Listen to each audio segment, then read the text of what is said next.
What's up, ladies and gentlemen, and welcome back to HCS Pro Talk, your weekly Halo esports podcast. This is a special, we'll call it a two-parter. This is episode 415 for the week of November 9th, 2020. This week's episode is Maintenance Mode, which we'll talk about that later because that's irrelevant for the time being, because we're joined by a very special guest this time around. Back by popular demand, it's Nick Bestman Johnson. Nick, how are you doing on this Monday evening?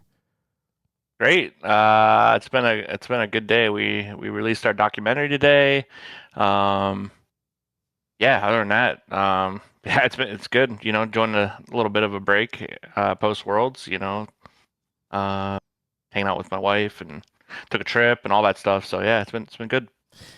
So to give folks a heads up about what's going to happen here, this episode is going to be kind of like a two-parter, where at the beginning here we'll talk to Bestman, we'll talk about the entire year, we'll talk about obviously winning Worlds and going back to back for the last three major lands of the year, and then may or may not be able to get some information about 2026.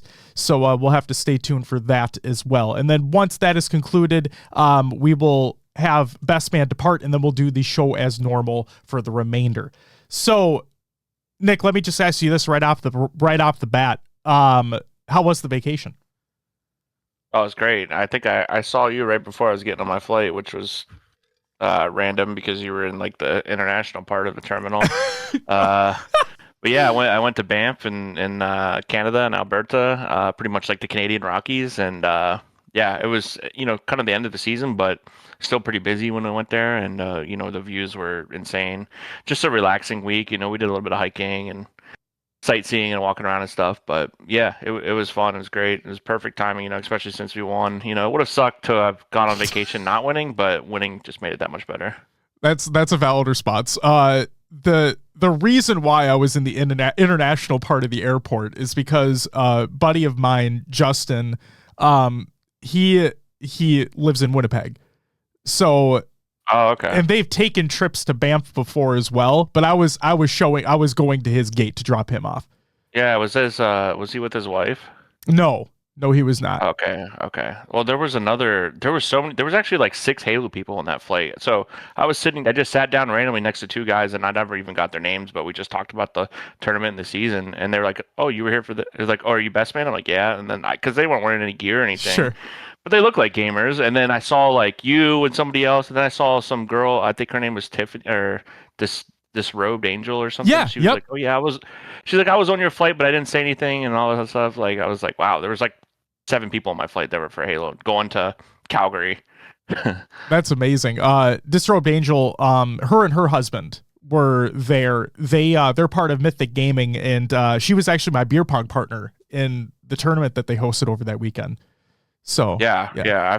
I followed her back on Twitter. I think I talked to her in a Twitch chat or something. So see, look at that. And she's in our chat right now. Yeah, small world. But yeah, that was I was just shocked because I'm like, I'm going to Calgary. I'm not going to see anybody. I sit down. Guy on my left, guy on my right are both there for the tournament, and they're we just talked for like an hour before our flight. That's pretty cool. That's amazing. Those moments are really special too, because like you said, even if they're not decked out in gear, and they kind of recognize your face or what have you, and then they spark up that conversation, you're able to talk about that event and kind of bring a different perspective to it. It's really fucking cool. And the one guy said it was his first tournament he ever been to, and he's been watching forever. He's like, well, it's the last one. I'm pretty close here. I think he's from Calgary or the surrounding area. He's like, I might as well go. And I was like, yeah. It's like, you picked a good one to go to. Picked arguably the best one to go to. Yeah. Not just because you guys won, but like obviously because of everything else that happened at the event too. I mean, there's so many people there. Oh yeah. To everybody that's in the chat right now, welcome. I promise I will give the woos and everything for the subs. I promise you, we will not forget. They will happen at some point. Also, Rad Date, I saw your whisper.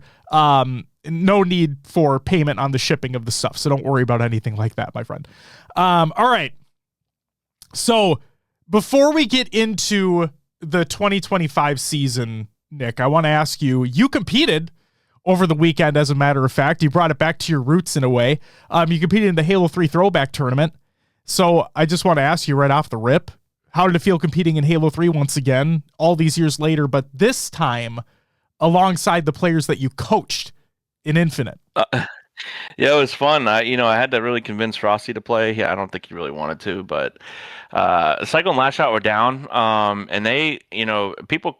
I watched a little bit of Hitch's broadcast, and he was like, they were all saying that they're all making a joke about them not playing, but they literally did not play. They played one game of each game type last week, and that was their only competitive Halo experience. And they played it like casually, but like not even like hardcore playlists or anything. So it was fun to play with, arguably the best two Halo players currently in modern Halo, and throw them into a classic Halo and watch them still play pretty well. Because I mean, their shots are insane. They just don't know the nuances of the game. So it was fun getting new. And I mean, and Frosty's still good. He competed in MCC Halo 3, so he was obviously like really good still, and kind of carried us a little bit. But yeah, we had some good series. So we had a couple really good series, and unfortunately just lost to people that had a little bit more game time on us. So yeah, it was great, and for a good cause too. Shout out to Hitch for doing that for I think it's men's mental health awareness. I forget what the exact cause was, but something like that.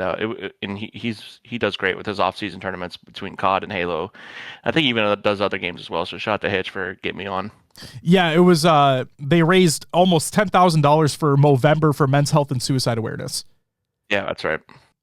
So Yeah, yes, yeah. really Shout cool. out to Hitch because I know it's not easy to run these tournaments, and especially a throwback tournament, and especially getting all these players out of nowhere like Roy Lunch and Snipe Down and all these players that just come off, grueling Halo Infinite seasons. Like to get them in less than a week, essentially, I think he set it all up is kind of impressive. So It's genuinely fucking bonkers. Especially you talking about the amount of old heads that came back just for this charity tournament that took place. Like, and he brought yeah, them all out. Like, he brought almost all of them out of the fucking war work. Obviously, we didn't have the ogres, but like, it's still fucking insane. yeah, yeah. It would have been crazy if Ogre 2 showed up because he still plays Halo, so maybe he was busy. I was gonna say he does play the MCC and he does still dominate. So it would Oh, he have plays been Infinite. crazy. He streams Infinite. That's So right, he does too. yeah, I Mouse see his McGee. M&K clips on Twitter Mhm. frequently. Yeah.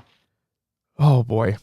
But maybe there'll be some more throwbacks, leading into next season or even next season in general.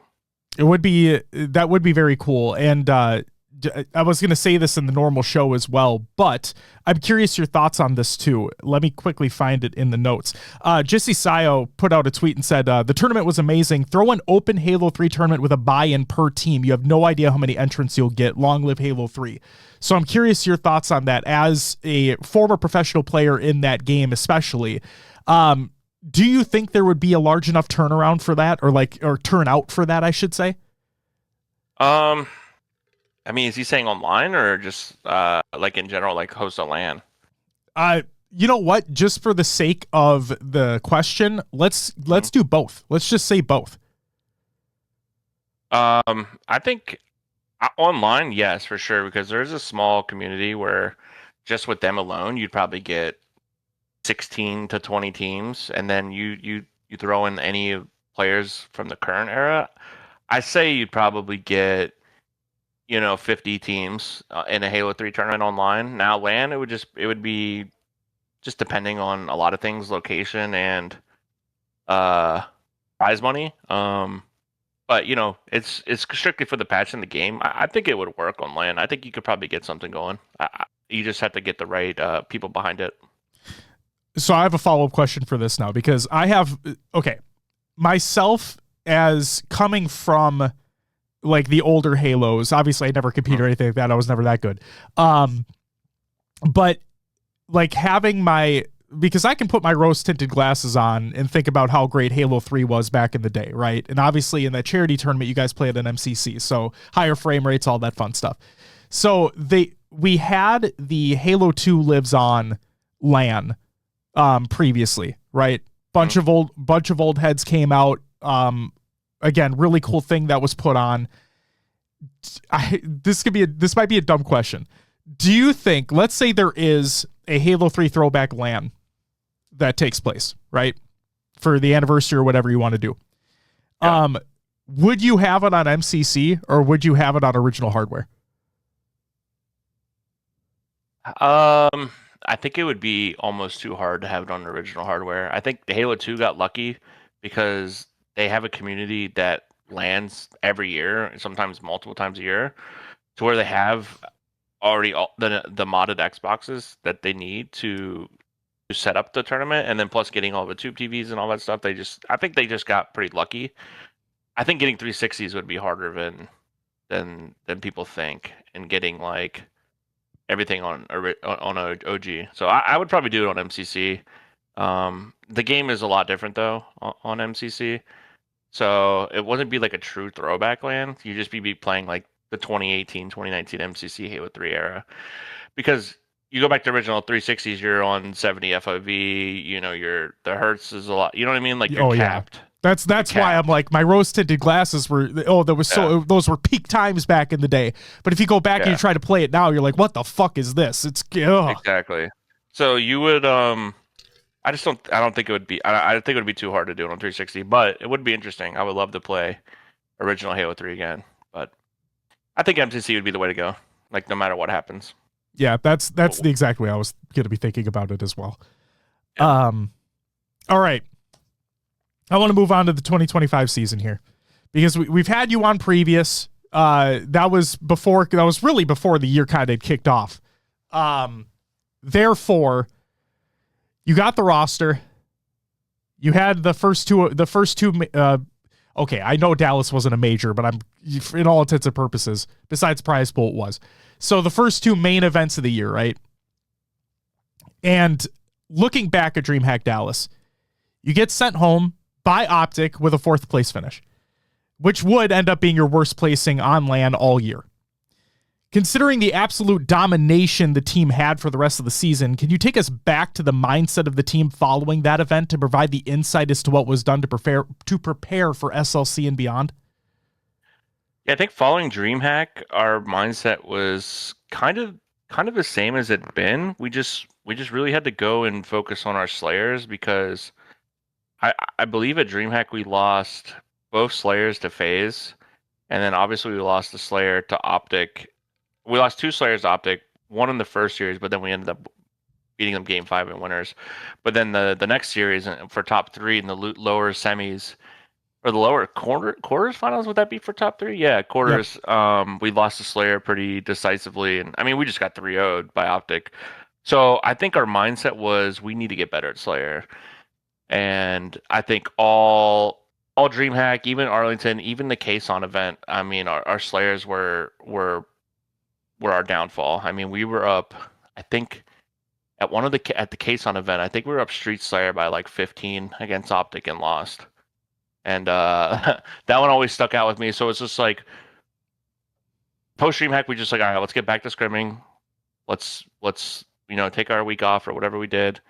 And just really work on Slayers. Pick out a couple maps pick out a couple Slayer maps to scrim each week, because teams don't want to play Slayers because everyone thinks they play different in scrims.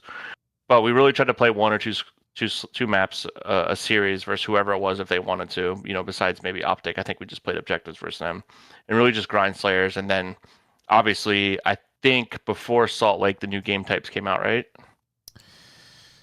Oh. I'm not remembering. Wait, not new game types, but did they take out the game types? The removal of them? I can't remember when they put in Lattice. Was Lattice for Charlotte? Yeah, I think Lattice was Charlotte. Yeah, the last 2 events of the year. Yeah. Yeah. Okay, so I think they took out Streets and Plaza before Salt Lake, right? Yes. Actually, I can't remember. But whatever it was, we pretty much we wanted to get our Slayers better, and in general, we wanted to make our strong game types our strongest game types, because we knew that we could just guarantee those as auto wins, and then work on everything else, whether that was live fire ball or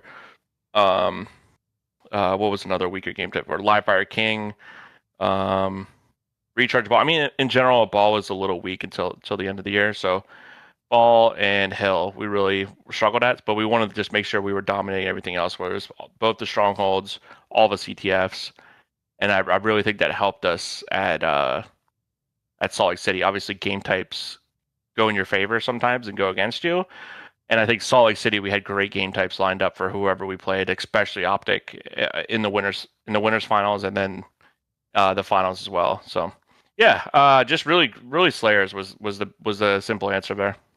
We'll talk about series matchups when we get to the worlds discussion, because that, yeah. You had mentioned that teams don't necessarily like to scrim Slayers due to various reasons. Let's say a team didn't want to, or you weren't able to scrim as many Slayers as you'd like to. How would you get in the practice otherwise? Like, how would you guys be working on those things if a team wouldn't want to scrim a Slayer?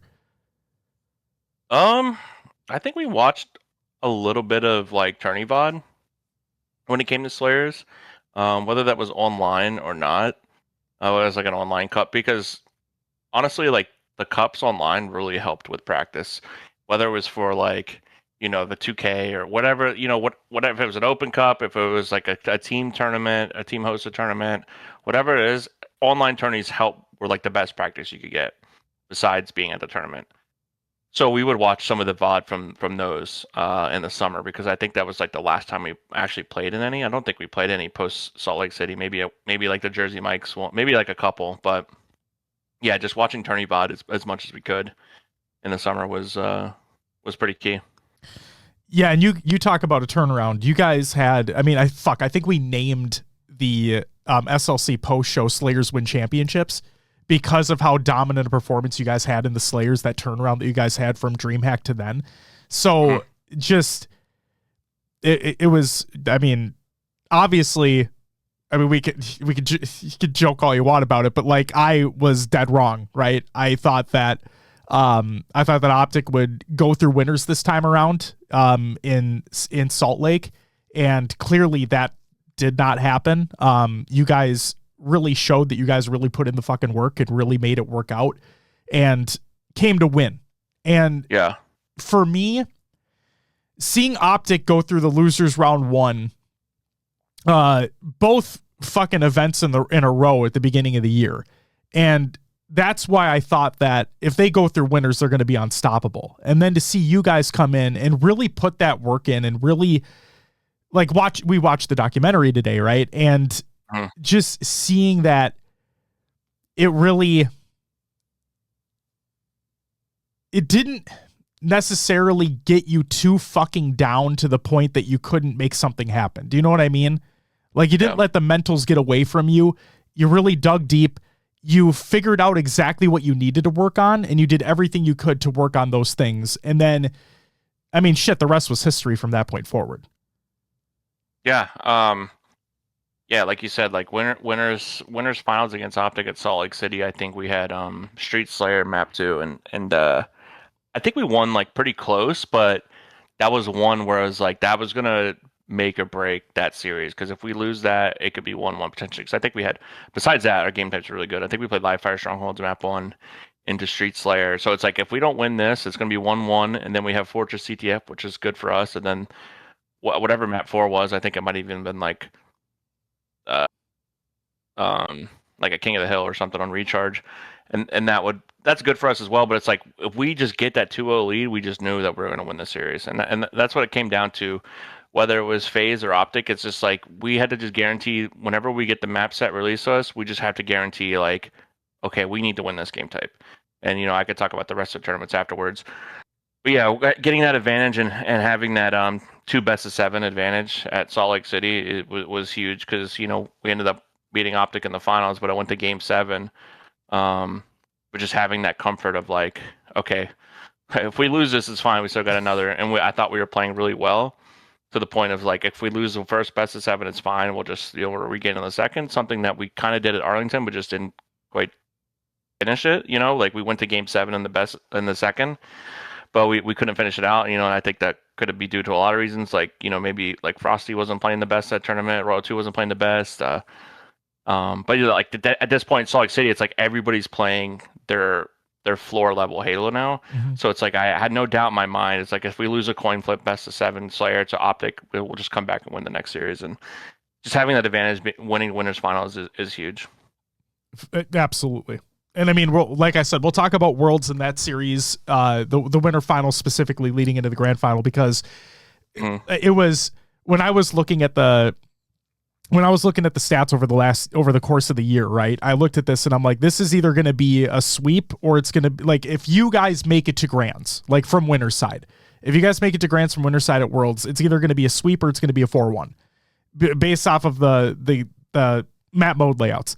But I want to talk about the team as a whole here. As we've seen in the YouTube content, along with additional interviews, you and the players had immaculate vibes both in and out of the game. And I want to focus on the outside of the game portion. What else was the team doing outside of seeing movies together? While we all know that winning helps, what was being done behind the scenes to ensure the teamwork was always on the same page and working so incredibly well together? I think we're just kind of I think we're just like always together every day. You know, if it was online, like we'd be in Discord together. If we're at a LAN or a boot camp, we're always just kind of like, you know, either playing something together or just doing something. And I think that just goes a long way in terms of like, all right, we're not just getting on the scrim and then getting off and not talking to each other, or you know, like that just kind of like you just go through the motions more that way. Whereas like if you're hanging out with your team and you're creating like a bond and a friendship, you're not just going through the motions. You're actually like building something, and I think that helps with in game. You can talk to each other more. You can criticize each other more comfortably, and you know, sometimes it's not always the best. Sometimes you get too comfortable, but I think with this team like getting so much younger with Cycle and Last Shot, I think that helped Frosty and Royal 2 be like, okay, like I've done all this before, but this is a new type of like team that I've never had, because they've always had teams where it's just like the same 4 people or the same 5 people, the same 6 people. This is the first time where they had 2 new players where they took under their wings essentially and was like, okay, we can't just get on and get off, get on and get off. Because I'm sure that's probably what FaZe was doing a lot last year when they started struggling. They're probably going through the motions and probably not talking to each other as much. Probably, you know, a little, you know, not bad blood, but just like losing sucks. And that team, you know, won Worlds, and then now they're getting top 6, top 4 at every event. So I think Frosty and Roll 2 just getting Last Shot and Cycle as like something new, something more refreshing, that also helped with our chemistry outside of the game. So yeah, just you know, going to movies, eating out, eating lots of junk food, all that stuff. Like yeah, we did it all. I always joked. I was like, yeah, we got to die for this, and yeah, it worked out. I want to get a little personal just for a second, because in the documentary you had said that you had regrets for how you handled getting second when you were competing back in the day. And so just take me back for a second here. Arlington, right? You guys placed second. The new roster, everything, first major event of the year. And I'm not including the preseason event. You guys take second. And obviously we know, right? Like Frosty and Royal 2, they've been in these types of situations before, right? This isn't new for them. Where a Cycle and a Last Shot, there was always the discussion around, oh, like can Cycle and this is no offense to him, this is just like, you know, based off of last year, can Cycle make a Sunday? Okay, can they win a series on a Sunday? How far can you get, right? You guys get to the grand final, you guys come up just ever so close, but take home second. I want to know, what was your mindset after that loss? And then if you can go back, what were you communicating to the team after that second place finish, knowing that the year had just begun, like there's still a lot of Halo to be played, but knowing what has happened to you in the past?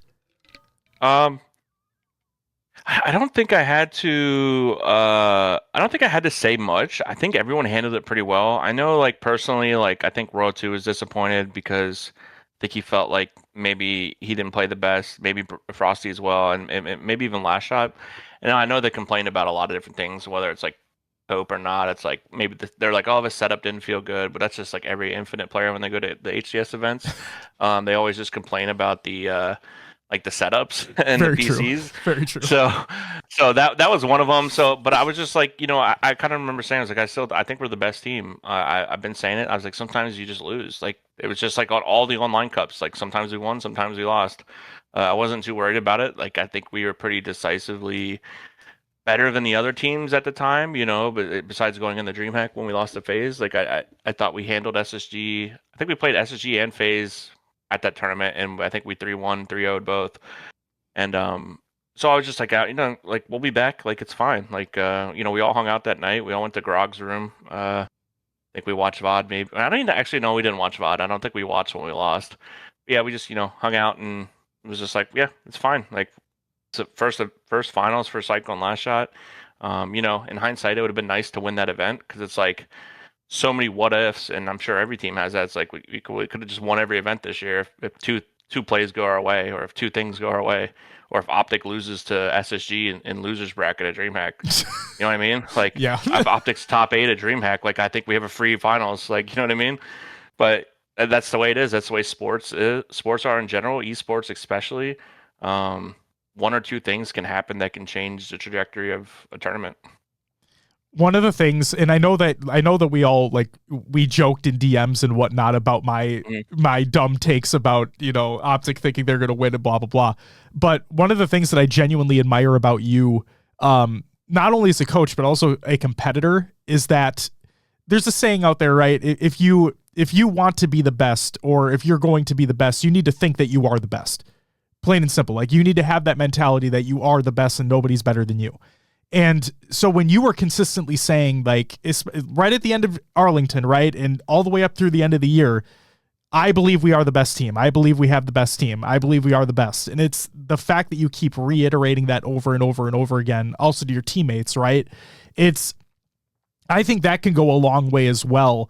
Not saying that players are always down or anything like that after a game loss or a series loss or a tournament loss, but just having that mentality of like, no, we're here for a fucking reason.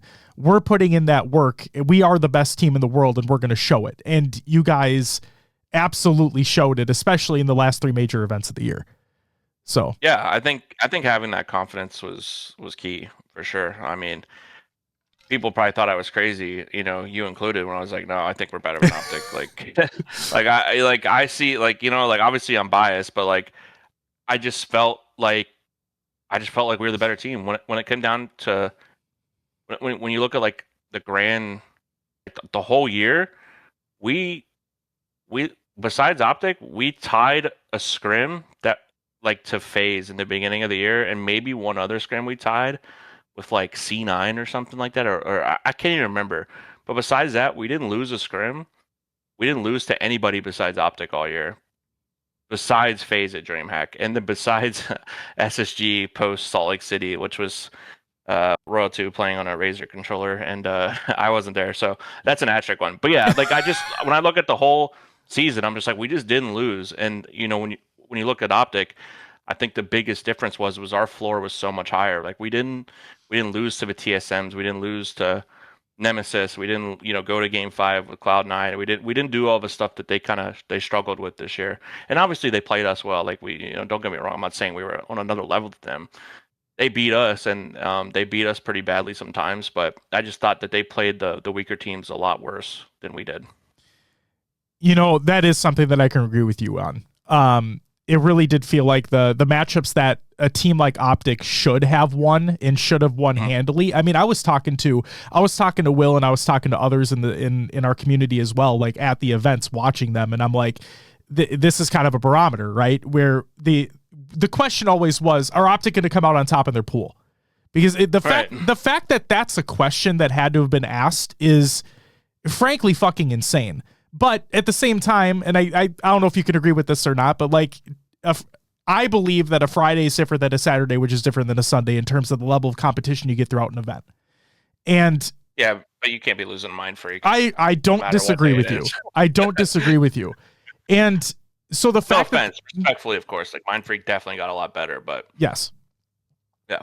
No, and you're fine. It's just the point that I'm making is it's a crazy question that had to have been asked is Optic going to come out on top of their pool? Because that was never a question that was asked with you guys. It was always, okay, Shopify are going to take first in their pool. If it was a generic tournament, Shopify, Space Station, FaZe, you guys will all take probably top spot in your pool. Maybe things will get fucky for Space Station, whatever. And then the question was, are Optic going to win theirs? And a lot of the times they didn't. And it's like, okay, what the fuck's going on here? But then, even then, they would find a way to get through anyway. And for me, that's why I was so high on them, is that even when they were at the quote unquote lowest, when they were in losers round 1 and they made their way through, I'm like, holy shit, they still did it. And so that's why I was so high on them coming into SLC. I'm like, oh, because I think they're going to come through winners, and we have never seen them come through winners yet. And I think they're going to come correct this event. They obviously fucking didn't. And then Yeah, and then obviously I was dead wrong about Charlotte too, but that's besides the point. So yeah, you guys just had absolute domination throughout most of the fucking year, especially when it mattered the most. Yeah, we didn't lose a single pool play match. We didn't lose a single winners round 1 match. The worst we started in losers was 6 when we lost to FaZe at DreamHack, and I think we played Nemesis or something for top 4. Like that was the only time we were like outside of that. That was the only event that we weren't sitting in the finals, right? Because we won winners finals every other event. So that was kind of crazy to think about. Yeah, the worst was DreamHack where you placed top 4, but you got 3-0'd by Optic. That was that one. Yeah. But like I said, like Optic was down 10 on Plaza Slayer game 5. Like I was watching it, I'm like, wow, they're about to get top 8. Like what is going on? I guess she's back, all this stuff. And all of a sudden I think the game crashed that series. Or no, wait, I think Optic brought it back and like tied it up, and then the game crashed and something, and then they had to replay it, and then you're not wrong. But they still would have lost anyway. I still think Optic would have won despite the game crash. But I was just like, holy crap, obviously I was rooting for SSG to win. Like you know what I mean? Like I didn't want to play Optic because I knew what the bracket was going to be. I knew the schedule of DreamHack too changed. We played at 10 a.m. Sunday morning because DreamHack was closing early Sunday night. So we played our first match at 10 a.m. We had to be down there like before 9. So we started our match versus Optic at DreamHack for top 3, and there was nobody in the crowd because they opened the doors at 10. It's just insane to think about. Obviously, I think that gives us the advantage because I think Optic is, like you said, they're a team that likes to get hot, play a bunch of matches. We're playing first thing in the morning. I think the advantage should have been in our favor, but we played Streets Ball. Thank God they took that one out. And we lost that map, and then it was all downhill from there. Yeah. That's also like, that's also another thing. It's like the game types just kept getting better and better in our favor over the year because they took out Streets Ball and Plaza King. That was probably not our worst game types, but we definitely struggled to beat Optic on it. I mean, everyone struggled to beat Optic on any ball, but yeah, Streets and Livefire especially they were really good at. So DreamHack ended, and the season kind of changed a little bit. I don't know why they took out those game types. I mean, I know why, but those specific ones was just puzzling to me as well. So the Streets Ball one was the one that was really surprising because obviously Optic they were near undefeated on Recharge Ball and Livefire Ball for the majority of the year. And then, but to take out Streets Ball, it's like supposedly they took player feedback before they did it, and I'm like, who fucking player feedback did you take? Like, this is nobody asked for this. Nobody did. I think we said all they said was like, what game types do you think are playing the best, and what do you think are playing the worst? And I know we said Aqua Slayer. I always thought that was the worst Slayer map. I think we said Forbidden CTF, even though we were good at that map. It just didn't make sense to have Forbidden and Fortress. And I think Fortress CTF was actually a pretty good game type. And then we also said maybe Aqua Bomb, because we don't I don't know. I just don't think. I think Aqua Bomb played better at the end of the year. Like you saw at Worlds, there was a couple good matches at Worlds, like ours versus FaZe, and I think that was nutty. Yeah. Another series is good. So I think it got better, and then they were just like, yeah, we're taking out. Well, I think Fortress Bomb initially, just because Fortress and Aqua Bomb were gone because of a glitch, and then they brought them back. They're like, yeah, we're taking out Streets Ball and Plaza King, and the Plaza King reasoning I heard was like, it ended in 2-1 too much. Like it ended. I was like, who cares? Recharge. Well, I was like, so Recharge ends 2-1, 2-2, going to last all the time. At least it's close. Like, yeah, but like I said, we're like, yeah, whatever. All right.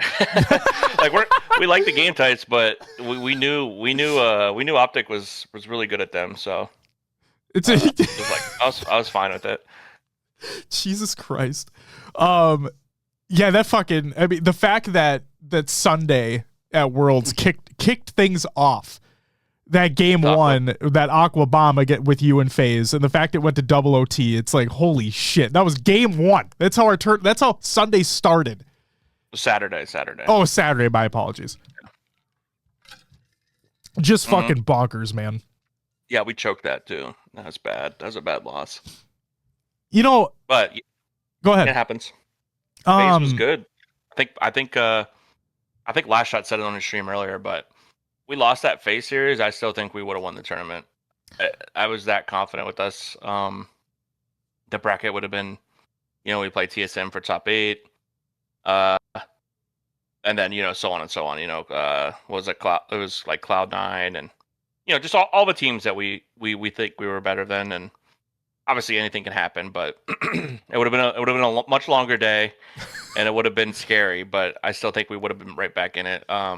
It just sucks that because I think FaZe was turning out to be really good at the end of the year, and for them to just go out like that kind of sucked because I would have loved to see them like later on in the tourney. Obviously, I love seeing upsets, but I love Luminon getting there because we boot camped with them. Yeah, we land them a couple times.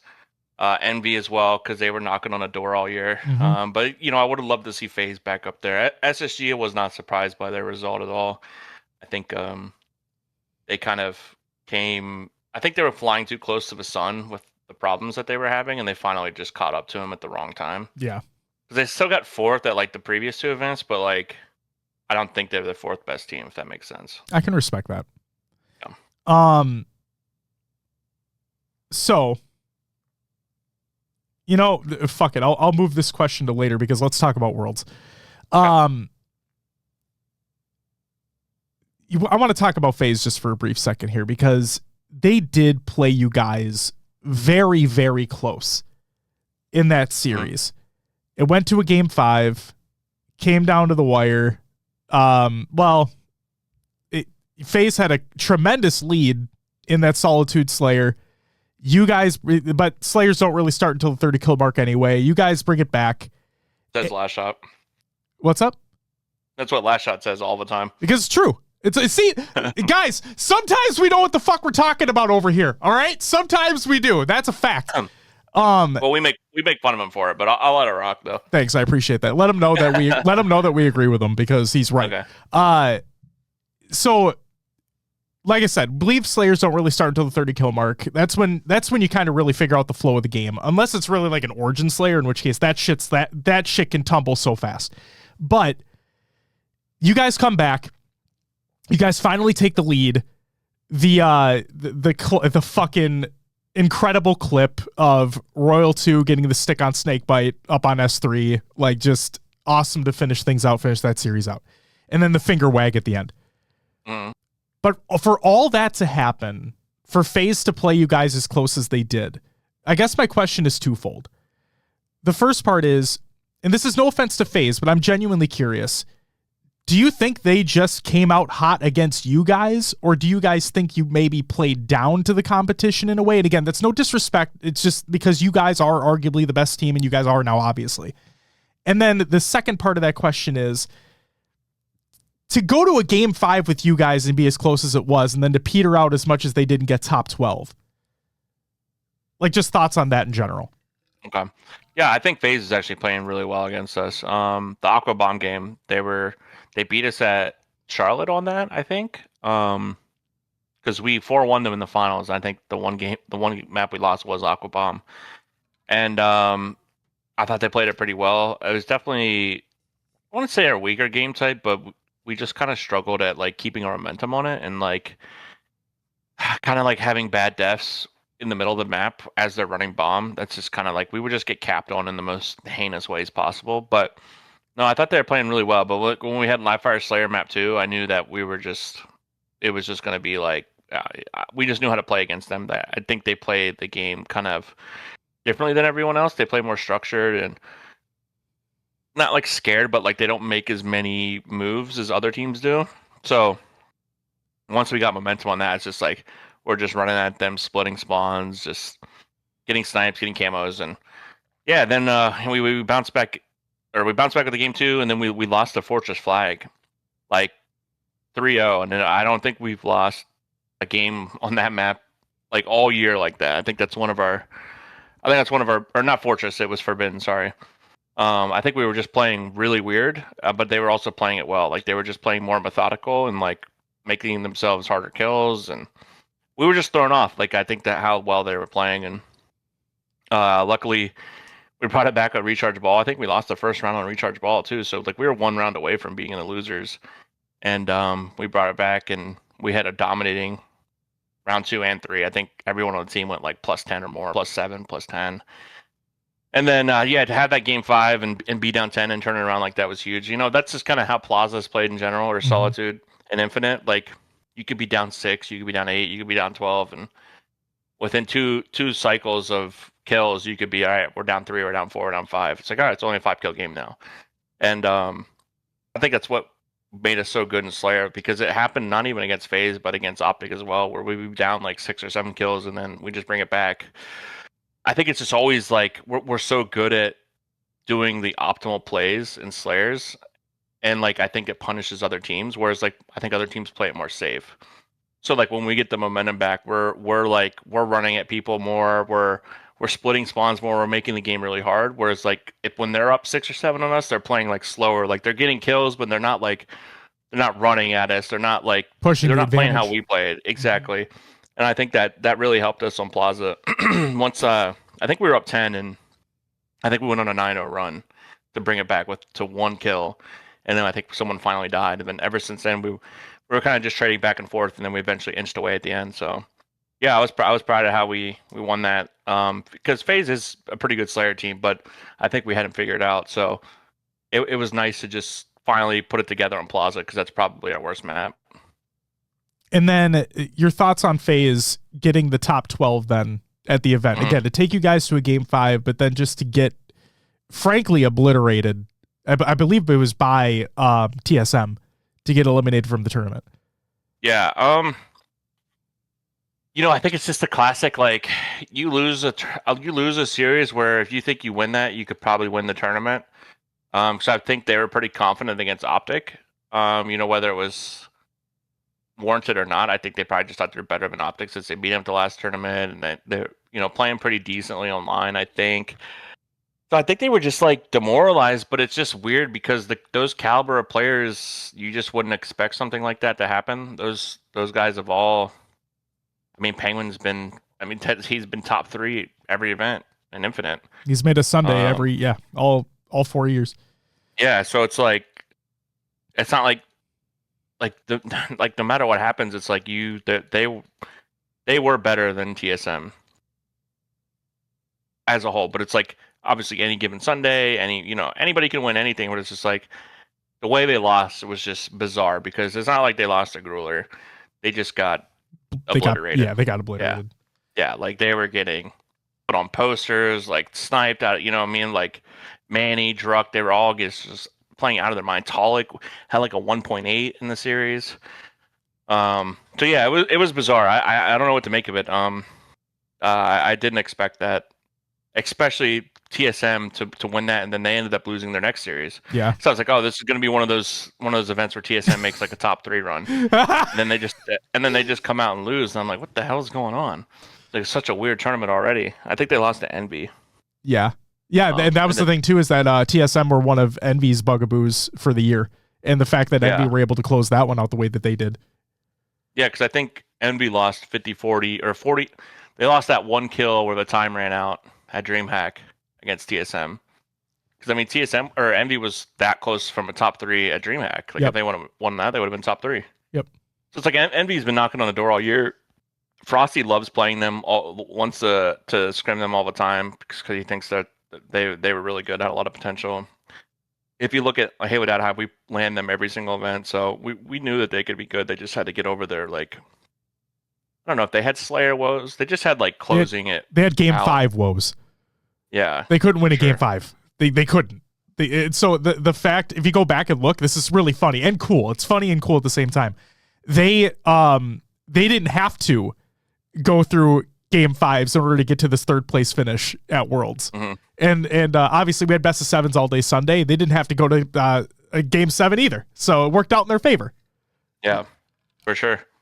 I thought they would have played Optic a little bit better at Worlds. I was kind of sad to see him like I don't know, just struggle that hard. I think they had to just win that map one against them. Maybe they just would have had to win one map to maybe open up the series a little bit. But Yeah, obviously Optic's a better team, so it's just like it is what it is. But it's like we're always whenever our team's watching, we're always just rooting for the underdogs, just because it's like more fun that way. absolutely. And this is going to sound mean, but I don't mean for it to sound rude. This is why we're hoping FaZe was going to be in that spot because we believe FaZe would have been able to hold Optic closer. Right, exactly. When I saw Luminon and I saw Envy, we saw them go through, and they both came from losers round one as well, which is crazy on opposite sides of losers bracket. That's amazing. But the fact that those were the two teams that get to fourth and third, and I'm looking at this and I'm like, I have a feeling that Optic are going to blow the fucking team out, whoever's coming from losers here.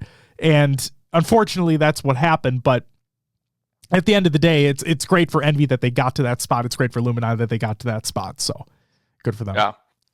Yeah, and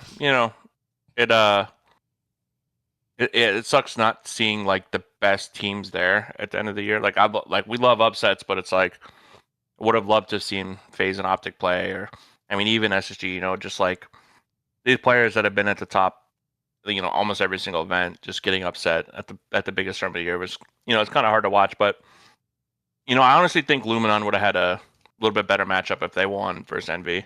So I was rooting for Luminon versus Envy. I think they would have played Optic a little bit better. Yeah, they have in the past. Okay. They did in the Worlds tournament too, the warm up one. Sure. Yeah, they played pretty well that tournament. So I was rooting for Luminon just based on that. I was like, yeah, they could make it a series, but yeah, didn't happen. First up,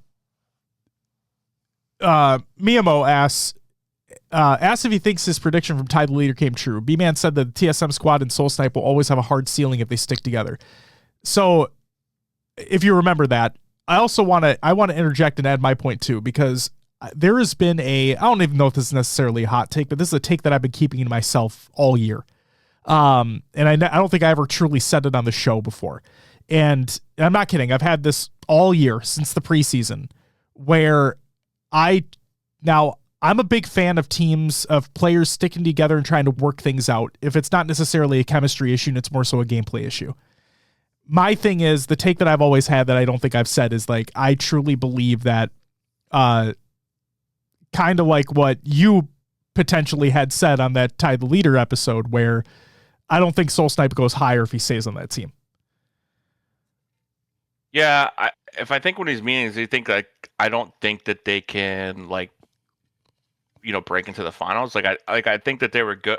I think I can't remember what I said, but if I remember, it's like I think I was trying to allude to like I think they'll just be like top 6, top 4 maybe, and like that's it. Kind of like I think I try to just compare it to what our team was last year. It's like they could maybe upset a team, but I don't think they can compete for first. If that's what he meant by hard ceiling. It just seemed like that team is kind of capped. They all got back together, and it's like, yeah, it's cool, team with your friends, but it's like I don't think that they're gonna do anything. Like they got top 3 DreamHack, but they just had like the easiest bracket of all time. Like it happens, but thank you. What the fucking thank you, Jesus Christ. Swear to God. Yeah, I mean they got absolutely steamrolled by FaZe and Optic. So it's like they had one good placement, but like they were just a top 6 team to me, and maybe top 4 every now and then. Chat, roll the tape. Roll the fucking tape. I've been saying it all fucking year. Been saying for the past 4 fucking years. Roll the goddamn tape. But the first year they did have, when they got top 3 at the first Worlds, they did beat Cloud9 round 1. So like that was that was an impressive turning for them. Nick, but then man. They ended up falling. They ended up rolling over though, because Cloud9 made that run, and I don't know if they played Optic that well, but yeah, God, it was so long ago. But yeah, they were good. They just weren't like a great team. And I think that's why Soul Snipe did so well last year on our team, is because I took them away from those players and put them into like a new environment. Yep. Because we were top 3 all year, beside or 4th, 3rd, and then top 6 at Worlds. But we beat a good team like every event. Like whether it was, we beat someone good every event. So it's like, I think he just played better without his friends. I think that their version of like hey, we're friends, we can do this, is different than like how our team together was this year. Like I think they were too comfortable together. Yep. And I don't think like your friendship, you're not going to win a tournament with that team. So yeah, I think a lot of my predictions on that title leader episode came true. I gotta go back and watch that or do another one. Look at you. Frosty says, I would like to see them split up finally. Soul Snipe had his best year on another team. I agree. Yeah. Yeah, exactly. And like they all are great. Like they all show flashes of like Tolix, dropping 1.6s or 1.8s for his phase. Druck can go off, Soul Snipe can go off, Manny can go off, but it's just like they were just such a hard cap team. Essentially, what Miyamo said. Is that how you say his name? I met him at the event. I met him at Worlds. Cool guy. They're the Miyamo, right? They're the most consistent top 6 team. Yeah, they're easily the most consistent top 6 team. Yeah, it sucks. I was rooting for him. I was rooting for TSM. I was rooting for Billy Mental and Complexity that made a nice little run. Like all these people, like all these like Descendant was a SR guy. Like a lot of SR people at Worlds. God, look at you, just coaching them up. They get some of their best placings. You just toot your own horn. You know what I mean? Yeah, Descendant was kind of sick this year. He's had a bad rap in the past, but I mean, for what this game has come down to, Descendant had a great year. Same with Precision, obviously, as well. I think he gets most of the credit on our team, for skills and stats, but Descendant had a really good year too. I don't disagree with you. The play that always, this feels like I'm going to throw shade at Descendant right now. I know he watches the show too. The play that sticks out in my mind the most, though, and they did fix it. They didn't let this happen again. Thank fucking God. But the Origin strat, where they go up to Rocket side and he jumps up on the upper portion of the Rocket side. TSM? Yeah, it just gets fucking obliterated. Wait, was that him? That was him. Idea? Yeah, that was him. Well, he should never IGL or call any plays. He needs to shoot his gun and snipe and shock people. I was talking to Yaxon after that event, and he said that that's the first and last time that I'm ever going to let him, Jason, pick a starting strat for a map. So that got shut down immediately after the fact. Yeah, he thinks he's Frosty or something. It was just, and again, I'm not trying to throw shade at Jason. Like it was a bad play. They never did that again. So they never did that again. Thank fucking God. Yeah, you never want to do something too out of the ordinary on Slayer, because you get a bad start, unless you're us, it's hard to come back. Like, wow, look at that ego right there. Unless you're us, all right, dude. Because that Origin game against Optic, I'm pretty sure we were down like 9-2 or 9-3 or something, and then we won 50-28. So it's like, but in general, I think I remember that TSM game with Envy. They were down like 30-9 or something like that. I was like, what is going on? Like, how did this get so bad? But Origin's a map just like Plaza, where you can be down 20 and like. Origin's a little bit harder to come back on because Plaza, it's so easy to split them. Yeah. Origin, there's so many more spawns. Like you almost have to play it perfect if you're down 15 kills. You basically need to guarantee yourself power weapon control on Origin in order to attempt to have a comeback on that map. Like go ahead. No camo like Plaza either. Like camo's huge on Plaza. When that map started, right? And I think Optic got snipe off the rip. And because we're obviously watching, we were there, we were watching it live. When that happened and they weren't able to fully utilize it like to its fullest potential, I'm like, this is a real opportunity here to go sideways real fast. And then you guys flipped the script immediately on them, and then it was over. It was just over from that point. Yeah, I think in general we did good at keeping Renegade at bay, besides the recharge Slayer when he when he went off with shock against us. Yeah. Every other map we were on top of snipes and power weapons, and that's a pretty big key to beating Optic. They're when you let them control the weapons, they're hard to beat because they're so disciplined with snipes and rockets. Usually, they'll punish you. So I think we did really good at that. I mean, even the last 2 events of the year as well, but at Worlds especially. We could talk about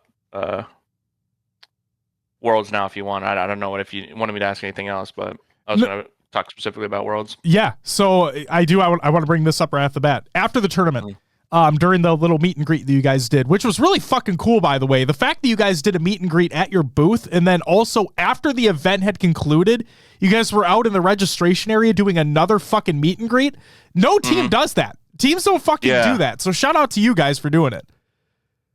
Yeah, I'll let you shout out to Tiger Tom. That's Lucid's dad, right? It is Lucid's dad, yes. It was just still fucking insane. Actually, if you wouldn't mind, if I could just do the woos here for everybody that's subbed real quick. Yeah, go ahead. Rad, I'll take a bite of my food. Please do. Rad with the resub for 11 months. Rad with the gifted sub to Juan. Rad with the gifted sub to you, Nick. Rasta with the 17-month resub. Rad with the gifted sub to Militam. Joswell with the fucking brand new sub. Thank you so much. And Tom with the 5 fucking gifted. That's 1, 2, 3, Vovat 6. That's fucking 11. Woo! Thank you so much for the subs, gifted subs, and resubs. You guys are awesome. Goddamn. Yeah. No, yeah. The meet and greet was cool. I think we felt a little bad because I'm pretty sure we cut off the line Saturday when we did it or Friday when we did it. I think we would have been doing it for like 2 hours. So it was nice to have it again after we won. And what sucked after we won is usually like at Charlotte and Salt Lake, the crowd just kind of comes up to you. But I realized afterwards that security was blocking everyone off. So it was like super awkward because I'm like going out to like, okay, where no one's coming up. Like no one, like we don't have any fans anymore or what? Because after we won Salt Lake, we're all taking pictures, signing autographs.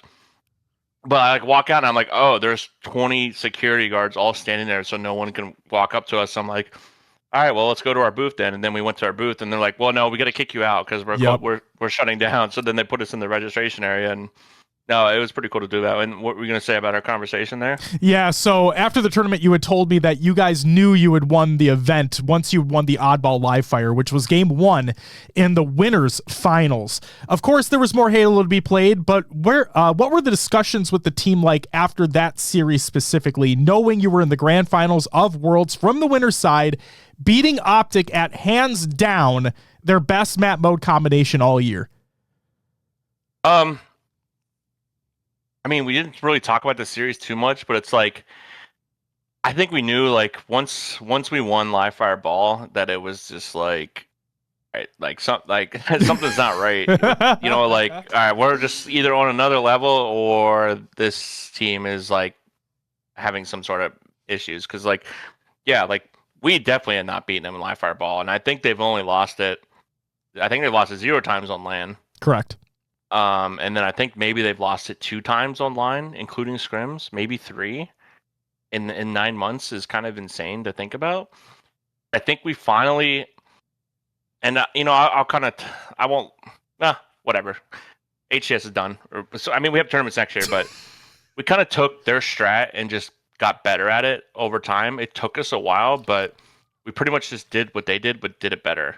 And then it finally just clicked to us at the tournament. Like, I don't know what it was, but like that was the best Live Fire Ball we've ever played, and like everything that I talked about, especially Frosty, the way Frosty wanted to play it, everyone was doing, like, and it was just like beautiful to see because it's like I think we have so many bad habits on Live Fire that like we always make the game a little bit harder on ourselves, and like I think we finally just got rid of all those habits and just played to how we wanted to play it, and it just helped out. We were also getting camos and stuff too, and like giving up camos and just getting time instead. Like everything was just working out to perfection, and couldn't have been a better time to do it. Like especially that's a game type where we're just like, all right, we're down 0-1, and then next map's Plaza Slayer. It's like, oh shit, we're down 0-2. Like in my mind, that's what I'm thinking when I look at those game types. If I'm thinking objectively, like obviously I think we can win every game type versus who we play, but if I'm looking at it, I'm like, okay, that's their 2 best map modes.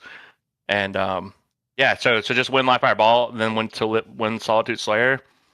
It was I just thought it was our tournament at that point. Internally, we didn't really talk about it too much. So okay. Um, you for the listeners and watchers who may not understand, could you dive a little bit deeper into you said for the live fire ball specifically in that game one, you had taken optics strat and improved upon it over time. Can you delve a little deeper into what that strategy is? I think everyone was starting to do it, but basically you wanted to hold ball small door in A. Mm-hmm. Versus the first 3 years, I think everyone was doing more tower Yep. based setups. And we wanted to avoid tower as much as possible. Sometimes it was unavoidable.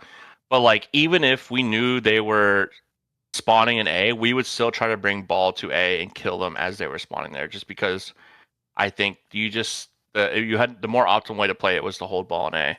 Because if you think about it, if you're holding a ball in A, you're essentially spawning them nest, mud, elbow, and that's if you're playing it good. Like if you have your setup and then you have your players out on the map with the timing on the spawns, you could get a guaranteed 30 to 40 seconds if you play it right. Like if those two guys out on the map are getting those kills or getting a trade, then you're just holding ball small, making sure they don't spawn camo or spawning big door on you, and then having that other guy on your team kind of come back to watch the ball. Like it was such an optimal way to play it, and that's how what Optic was doing all year. They were just holding it A, but they they weren't like they didn't really push on the map as much as we did when we kind of stole it from them. They would kind of hold it A, and then kind of just roam around the middle and kill us as we were pushing. Whereas us, we're like trying to kill them on their spawns more, and then like come back if we have to. So that's pretty much the gist of it. I think everyone was kind of doing that towards the end of the year, trying to hold it A, because I think that's just you can kind of just see it if you watch any of our matches or any of Optics matches. So Hell yeah. Another thing that I kind of took away from Optics gameplay in a live fire ball is not only the A hold, which was obvious, but also the hold over by camo, and just being able to make those transitional plays kind of so effortlessly in their dominant run of that game type. And so what did you take away from that? Like, because obviously you're right. You can't just stay in A the whole time. You're going to have to move at some point in time. You're going to have these unconventional holds at some points. yeah, I think if I remember correctly, like we moved towards camo because we thought that they might have been spawning big door or green, and so they would have been an A faster. And I think we were on the tower side of the map. So you kind of just rotate it back and forth to wherever you think, or like wherever you think that they're not pushing from, because it's like they had to make a choice. It was like, are they going to wrap the map this whole time, or are they just going to take the most efficient route and try to hit you out? So it's like holding a camo. It's like it gives you an option of like, okay, I could go cuts here, I could go right back down the screens, go to small, or just play the ball essentially, just throw a bottom mid and hit a route. I'd have to watch it again to remember exactly what happened, but I think I do remember. I think it was last shot holding the ball out there, right? Probably. Yeah, I mean he was always holding the ball, so he was robbed of objective player of the year. Wow. Okay, relax. Jesus Christ. And I mean, look at the stats; they don't lie. I mean, who else do you think is doing objective on this team? Royal 2 and Cycle? I don't think so. I mean, you're not wrong. You're not wrong. Anyways, no, yeah, just all in all, it felt good winning that live fire ball. That was like that really opened up the floodgates for us for sure. And then, so moving into the grand finals, then, I was looking at this, and again during the pre-show was like I could see this being a sweep, or I could see this being a 4-1 if you guys make it through the winner's side, and based off the series layout. And so, what were you thinking going into that grand finals? That knowing that first best of 7 so heavily caters to you guys, and knowing that you more than likely are not going to have to go through that second best of 7, are you guys taking it? Are you guys looking at it like, oh, game by game, or is it like you have that confidence of like, no, I got this shit on lock. We're going to make this happen. I mean, I think we were definitely confident. I mean, we lost Recharge Slayer, and even that's probably one of our best Slayers. So it was like it took Renegade kind of, when he went like 16, 15 kills, 8 deaths or something, kind of took over. We missed a camo or two, and I think we've actually brought it back a little bit, but then yeah, they just kind of controlled the power weapons a little bit. So yeah, despite losing that, like you said, I really thought we could have 4-0'd them because we had live fire strongholds next, and then we had lattice ball, which are really good game types for us. But like I said, we got better at Slayer, so we have 3 Slayers in a best of 7. So we lost the one, and we knew we were gonna have to finish on a Slayer after the lattice ball game, and all the momentum in the world was on our side that Origin Slayer game. I Oh, mean, that we Origin Slayer. essentially like 60-0'd them on Lattice Ball in the round 2, and we were just spawn Dude. killing them for 4 minutes straight. They brought it back a little bit, but yeah, that was like one of the most dominating runs that we had. Like 60 seconds uncontested time, and like we were just like Last Shot was on a frenzy. They were on Royal 2 screen the whole time, but Last Shot had a frenzy. Like they were just getting spawn. They were getting black screen on their spawns, and yeah, we played it to perfection, and I was really proud of that because if you remember the tournament before, online tournament, they 100 0'd us on Lattice Ball in a round, and we were in California, so. But that doesn't matter to anybody else when we have a disadvantage. So it was nice to bounce back on LAN and just really like we even said it in the comms video, I think, but we put up. It's like, holy crap, like they 100 us online and then we just dominated them on LAN. And see, for anybody that watches the show or listens to the show knows that I do not put a lot of stock in online performances, regardless of how dominant they are or whatever, because I believe it all truly comes down to what you guys do on LAN. Obviously, the practice helps, don't get me wrong, but it all matters when everybody's on the same stations, everybody's playing in the same area. And you're right. The fact that you kind of sweep that shit to the wayside, come out the way that you guys do in that Lattice Ball, and it's like, oh shit, okay. And the fact that, I mean, Optic had, in that round 1 or whatever it was, and they have their run, and then they get turned on, and it's like, oh. And then you're right, the 60-0 run, I'm like, oh, okay, well, this shit's over. Like, what are we doing? I legitimately said to the folks I was sitting with in the seats that when you guys won winter final, okay, I'm not kidding. Like, when you guys had won winter final, especially after game 1, I legitimately said that, man, I'm this close to DMing Bestman right now and saying congrats on the win, because I was that confident that the tournament was just fucking over. And there's Justin. There's the one from Winnipeg in the chat right now. He's confirming. I fucking said that straight up.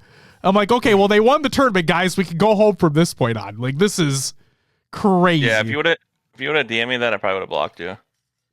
Oh, fuck you, man. Come on. Mid-tourney, that would be insane, because then we lose like 2 best of 7s, and I have this DM here, and I'm just like, holy shit, why did he send me that? It's called that reverse psychology shit right there. Thankfully you did not send that. No, I wouldn't fucking do something like that.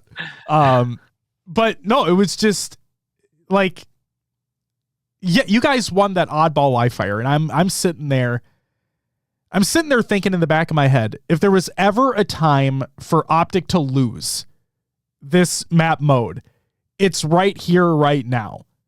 It's when it matters the absolute most, and they're not going to play it again the rest of the event, at least against you guys. Yeah. And I'm like, okay, if there was ever a chance, this is like fucking Quadrant and Strongholds throughout the year, where they're ungodly, they can't lose, they maybe lose once or twice, but this is it. And the fact that not only do you guys win it, but the way that you guys win it, I'm like, oh shit. They truly are far and away the best team in the game. And I know it took me a long time to get there, Nick. I understand that. But just watching your guys' progression from the first 2 events to going through the 3-peat, and the domination you guys had, especially going into Worlds, especially throughout the tournament, and then winning that live fireball. I know I keep going back to it, but that's a seminal fucking spot. Like, yeah, if you guys would have lost to FaZe, I was so fucking close, man, to making the joke of, okay, now you guys do it, because Optic done it twice at the beginning of the year. You guys haven't had to do this before. You guys go through losers round 1 and take care of it. I wanted to make the joke so bad. But you guys win that matchup, and go ahead, please. No, yeah, like I said earlier, I think if we lose, I still think we win the tournament. As crazy that sounds, just because that first like best of 7 and grand finals was so good for us that like, I don't know, like second would have been a little bit tougher for sure. Yep. Definitely some better game types for Optic, but I just felt the way we were playing leading into the tournament. I mean, just pretty much since June, is just like I was so confident in this team that like I never felt like how I felt last year when we were playing, where it's just like sometimes you just had to like pray to the Halo gods to like win a series. It's just like, okay, this is our series to lose every single tournament. It felt like it was our series to lose, and I just everyone's playing so well. Like it's actually kind of crazy to think about that. Like if you look at even stat wise, if you look at all of our series from Salt Lake until now, it's like nobody on our team ever had like a bad series. Mm-mm. And that's just like crazy to think about, because it's like to be that consistent for that many months and that many series, that many games is just, it's hard to do in this game. So like that being said, plus all of our practice, all of our series, all our scrims, it's just like, yeah, I just thought, I was like, okay, we're the best team. Like we're just not gonna lose. All right, time to make this into a joke. You almost took out Just Snipes with your headset after winning the event. And Yeah. If folks want to know what I'm talking about, you can go look at Bestman's Twitter profile picture right now. So Nick, take us back to that moment where Kratos would be throwing controllers in frustration. You were throwing a headset in celebration. Unfortunately and unknowingly, directly at one of the HCS photographers. Yeah, I felt so bad. I mean, you can see it in Reese's picture that he sent. It's like you could see my regret as I saw him, because he's kind of like crouched behind the stage. Yeah, you don't see him. So I didn't see anyone in front of me at all. But yeah, the decision to do that was kind of based on Frosty showed me a video of someone doing it in COD. I think it was someone on FaZe. If Brad's still in the chat, he can remind me who it was. But it went so hard, I was like, okay, I got to do it. So I thought Brad might have done it with me, but I should have just picked it up and like overhand like tossed it him. I shouldn't have like threw 100-mile-an-hour fastball. In hindsight, because yeah, I didn't. Reese was just there, and I was like, holy crap! Like I wasn't aimed directly at him, but it definitely could have hit him if it like ricocheted or something like that. I don't even think they broke or anything. Those were some sturdy headphones. So you're saying this was premeditated? Like you were already going to do this well in advance? Oh yeah. If the stages were a little bit different, I think I would have tossed them like across the stage, but I didn't want to throw them at them. You know what I mean? Oh no, I would have loved if you would actually thrown it at them. Like that would have been great. You would have sent Formal into retirement by hitting with a headset across the stage. It would have been fucking hilarious. Then I would have got fined or something. Whatever. Last event, who cares? Yeah. No, but yeah, it was cool, but I guess Brad didn't. He just left me in the dust. Just wanted to say his piece with his headphones on so everyone could hear it. Jesus Christ. So yes, FaZe getting top 12 and whatnot, but what was the most shocking results? What in your opinion was the most shocking result from Worlds this year? I mean, honestly, I want to say TSM. Like the way they beat FaZe, I just can't believe they went out the way they did. It didn't make sense to me. Because it just seemed like they just had that run going. Like they just beat FaZe. Like they're gonna play Envy, they're gonna play the C9s of the world, or whoever. It's like, okay, they're gonna make their top 3 run, and to see them just lose next match was crazy. Like I don't know, because I wasn't surprised by SSG's performance. Like I remember I told Breaking Shot, like they had lost to, who was in that pool? They lost to Envy. Yes. And they're like, oh yeah, we got beat bad and blah blah blah. And I'm like, well, you could still make it weird, like just beat SSG, like you never know what can happen. Then they go and beat SSG, and like I was like, yeah, I'm not surprised. I think SSG was just flying too close to the sun. Salt Lake City, obviously they played a little bit better. They took Optic to Game 5, but at Charlotte, I thought they just got lucky essentially, and just Envy couldn't close them out. So when I saw Envy was in their pool, I mean, they beat Envy. So that's what I mean. Like, it was such a weird, like, they're just such a weird team, but I just know that they weren't in the greatest of headspaces, like, personally together with that roster. So it wasn't a shock to me they got top 8. But I want to say TSM just because I was so disappointed that they didn't make the run. Yeah. So I was actually, Complexity surprised me too. Me too. Top 6. Me too. I was not expecting that. Yeah, so they beat Envy round 1, and then they played us. They didn't even show that in the documentary. I forgot about that. They skipped right over us playing Complexity. I just now realized that. But yeah, that was kind of surprising. I mean, it's weird because when Complexity formed, I thought they were going to be like a top 6 team. Like, I thought they were going to fill Really? that gap. Yeah, I mean they played us really well. They did well in a couple of the cups. The LVT league, they beat a couple teams early on. They beat FaZe at the LVT land, but then they just kind of like fell off a cliff, and like they were just playing the game to play at that point because it's like they can't make a change or whatever. And yeah, so to see them come together at Worlds was kind of cool. I always root for Billy Mental. I think they could have got top 3 too. Like they easily could have beat Luminon. They kind of choked their series. I wasn't surprised by Luminon. I knew they were good. They tried to cheese the bracket at the event before, and they got punished for it. So to have, or wait, 2 events before that, yes. right? Yep, 2 events before. What did they get at Charlotte? They got like top 8? Something like that, yeah. So, but they didn't really have any practice apparently before Charlotte. No one was playing like that. The other second EU team wasn't really scrimming, so they said they had no practice leading into Charlotte. Correct. So for us to give them that boot camp, that was literally like best case scenario for them. I'm sure they would have found somewhere else, but to be able to land us and then to scrim all the NA teams to play in the NA tournaments and get good tournament reps, I wasn't surprised that they got 4th. Honestly, thought they should have got top 3. So I like all those guys. I'm glad that had to see them play well at the last event, getting screwed over by Nemesis the way they did. They actually got top 12 at Charlotte because they played Optic. They played Optic in losers round 1. So I don't necessarily hold that too much against them because it was Optic, but whatever. Well, so that was the event they tried to rig the bracket, though, right? I believe so. Yes. Okay, so they got punished by the gods. You got punished by Optic not taking first in their pool again. Yeah, well, and they played us winners round 1. I'm pretty sure, or they played us in pool play, or was it? No, we played in winners round 1, right? Charlotte? Yeah, I think we played them winners round 1. You played Optic in winners round 1. At Charlotte? At Charlotte, yeah.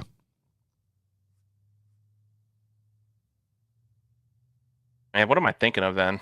I don't know. I thought either way, they got punished because I know that they forfeited the online tournament. And yeah, yep, yeah. But glad to see them finish out the year with a bang. I like all those guys. I think the complexity thing is the craziest thing for me because they had placed top 12 basically all year except one event where they placed top 16. So, and again, I'm not including the LVT land, but like in terms of like actual like official HCS competition, they were, this again, it's gonna sound mean, but like they were bad. It's just so to see them come back from where they were and to get that top 6 finish, I was like, holy shit. The fact that it was the last event as well where it really mattered, I was really, really surprised and happy with them. Yeah, for sure. I forgot they got top 16 in Charlotte. They didn't make it out of pool play. Yep. That's insane. Yeah. Anything else? Yeah. Outside of winning the entire fucking thing, what was your favorite moment from Worlds this year? Probably our booth and how much support we had there from, all the way from Jeremy Grog down to, I think literally like 80% of the org was at the event. That's amazing. And to see how much they put into that booth and how much went into the documentary, like the interviews at Worlds, the interviews at our boot camp before. That was probably the best part to me. That our booth and doing the meet and greet and seeing how many fans lined up, how much merch we sold, despite our new merch not making it. Yeah, you didn't even have the new merch there, which was unfortunate. Don't get me wrong, but like I was happy that I was talking to some of the people at the booth and was asking when, like, is there a plan for it to go on sale online, so on and so forth, and it was available in the morning on that Sunday. Like I saw the tweet go out, so I think you could pre-order it. Yep. You can right now, folks. Go get your World's Shopify merch right now. You can get your pre-order in. But despite that, stuff happens, so it's nothing that we could have controlled. Yeah, but the booth was great. To see how much detail went into putting streets, the map into a floor plan at a venue, and how much traffic was there at the event with all the spectators and the participants and all that stuff. Yeah, the meet and greet was crazy. I actually got like, let's see if I have it here from Nick, my dude, made us all customs Gundams. I don't even know where Shout mine's out. at. What? Yeah. Actually, let me get it real quick. Yeah, please do. A fucking custom Gundam? That's insane. Also, to everybody joining us in chat tonight, thank you so much for being here. Hope everyone's having a great night. Knights, thank you so much for the fucking sub. You get a woo! Greatly appreciated there, sir. I'll see you tomorrow. Yeah, hope everyone's having a great night. Thank you so much for joining us. This was a discussion with Nick, Bestman, and then once this discussion is complete, we will go on to the normal show. Yeah, so you probably remember what Gundams were, but I bet you Cycle and Lash had no idea what that was going to be. So we had like our little our colors on it. That's so fucking rad. Yeah, I haven't put it together fully yet because I think I could add like these little attachments that he has here at the bottom. That's so fucking cool. Yeah, this was cool. Shout out to him. I don't know if he comes around in your chat or not. I think he has. Yeah. That's amazing. So, and each player got one too? Yeah, that. What's that? Each player got one too? Yeah, each player. That's awesome. Yeah, I'll take it out of here. Yeah, I used to get Gundams when I was a kid, and like I would paint them, like get extra parts and stuff and put them together. It's got the logo on there too. That's really fucking sick. Like on the D-pad? Yep. That's amazing. Holy shit, man. Yeah, I know. I think he got him. I think he made them for us when we won Salt Lake. That's so cool. And then he just finally was able to bring it to World. So, see, I'm telling you, I truly believe that like the Halo community is one of the best, if not the best. Like we have so many fucking creative people in this space, and it's just so rad. For sure. Man. Yeah, it was awesome. All right, I have a few more questions for you here before we close things out. And one of them, which we'll finish with, is going to be about next year. But first and foremost, because we talk about Shopify all the time, right? Regarding Shopify Rebellion, you and the team have consistently said how great of an organization they are to be partnered with, and frankly, how much they actually give a shit. So what are some of those behind-the-scenes things that Shopify are doing to make them such a pleasure to work with? The things that the normal spectator may not be able to see? I think it's just like the personability. I guess, is that a word? Like the relationships that we have. Like obviously we're really close with Jeremy. Like he's essentially just like a part of the Halo team, but he's literally the CEO of Rebellion. So it's like just that, like the camaraderie with everybody that comes to events, all the managers, and then the content team. Like, yeah, everyone just cares, and I think that goes a long way to when I'm sure other orgs, you have great experiences with, but like, Frosty and Royal 2 can probably attest to it a little bit more because they've been in more like real orgs than I have because I wasn't on like this, I didn't play modern Halo, so I didn't get to experience like the organization, like the more corporate side of things. But yeah, just like literally maximum support you could think of, whether it comes to like if we wanted to boot camp, if we wanted, anything that we needed to help us win, they would say yes to, essentially. Having Razer as a sponsor is great. Just Lash on Cycle play on those Wolverine controllers, and obviously a lot of other people did too. But that was kind of the talk of the town for a bit because the controllers are like way too good. But I think it's just the players that make them that good. So yeah, shout out to Razer, Jeremy, and then everyone else that you probably haven't met or heard of. Well, yeah, Melissa at the booth. I mean, she's great. She did a lot of the stuff with the merch, and she's incredible. Incredible. Yeah, and there's obviously more people behind the scenes as well. But yeah, it's just great. It just feels like it's a big org, but it feels small. There's a lot of teams. There's a lot of other players besides Halo, but it feels small, and it's a great a great place to be. Hell yeah. I fucking love that. We've had, and you know this as well. I mean, you've been around for a long time. There are a lot of not good organizations within the scene, right? Some of them crop up. They go through a financial turmoil, or they treat their players like shit, or a combination of the two, or whatever. And then they go by the wayside. There's a controversy, whatever it is. So it's really great to hear that Shopify. I mean, obviously, Shopify is a major fucking company, like in a lot of different facets. Don't get me wrong. Right. But the fact that Rebellion coming into Halo and really establishing themselves, and not only that, but like I said, and like you've mentioned, they actually do give a shit. In that it's not just felt by watching you guys play, right? It's not just felt by watching you guys in the content, but it's felt in the booths that are at the events. It's felt in the interactions and Twitch chats and so on and so forth. And it's really nice to see. So I'm glad that you guys are working together. I'm glad that you guys have seen the successes that you guys have had. And it's just great to have a good organization in the fucking scene. Yeah, because there's a lot of other good orgs out there that probably had like a bitter end to something. So it's like sometimes things out of their control, but sometimes it's like, like that you can't control it and you just go about it a shitty way. And I think just Shopify's just done the right thing, like time and time again. They didn't have to stay in Halo. They didn't have to support. They didn't have to do all this stuff. Even when, it's like, year 4 of Infinite, like the other orgs aren't like even showing up to the events if it's not their own event or whatever the case may be.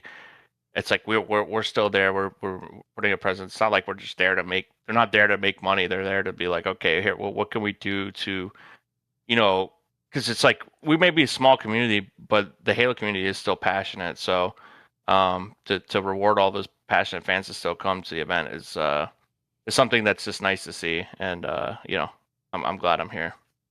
Fuck yes. Couple more here for you. We're gonna go back in time. Not too far back, don't get me wrong. So we're going to go back to Roster Mania, okay? And obviously in the documentary, and I believe he had stated it previously as well, that Frosty had reached out and was to Formal and been like, hey, if you want to like make something special, you got to pick me up. You know what I mean? Mm-hmm. And obviously knowing that didn't happen, to Royal 2 and Frosty sticking together, you guys picking them up. Can you, now that all the dust has settled and all that's in the past and you guys had won Worlds and everything, can you run us through that process? Like, how did this roster come to be? We know that CTLL was potentially going to be a thing for a week, maybe 2 weeks, and then obviously that didn't happen anymore. Can you give us the rundown on how this roster actually came to be? And obviously here we are now. Yeah, so CTLL was a thing unofficially. Everything besides signing Lucid and Trippy. We re-signed Cycle, re-signed Last Shot. That was what was most important to me and Jeremy. Grog was getting those two under contract because we heard about, the Formal, from sources about the Formal God Squad happening. And shout out to that guy. Shout out, dude. Shout out. So we knew that there was going to be some poaching going on maybe. So we didn't want Psycho or Last Shot to like potentially leave or like go to another team, but once we found out what the Formal team was, and then, it didn't even click to me at the time that Lucid and Trippy, or well, I guess Lucid could leave because of like, SSG needing to and all that stuff. Like I didn't even think about it until Lucid called me and said, hey, I need to call you. I got this offer, blah, blah, blah. And I was like, oh shit. Are you sure, man? All this stuff, yada, yada, yada. And he was like, yeah, whatever. And so that happened, and that left us scrambling to pick up 2. And not 2. I guess we still had Trippy. We didn't really touch on the documentary. I think it's just because the documentary was already long enough, and it's like it wasn't really official, so we didn't want to like throw anyone under the bus or, talk bad about anybody. But we wanted Royal 2 for sure, and then Trippy was still on the team unofficially. He hadn't signed yet, But we talked about it more, and we just decided it would have been best to go after Frosty and Royal 2. And there was a long waiting period after that initial 2 weeks of CTLL because we were waiting on Optic to happen. Because there was this like month-long thing of like, is this going to happen or not? Because if it didn't happen, it was going to change things even more. Like if Lucid or if Bound and Legend couldn't be bought out and they had to stay with SSG, then I don't think Frosty and Roll 2 would have happened. Yeah, it was a hefty sum, by the way, as well. Yeah. So,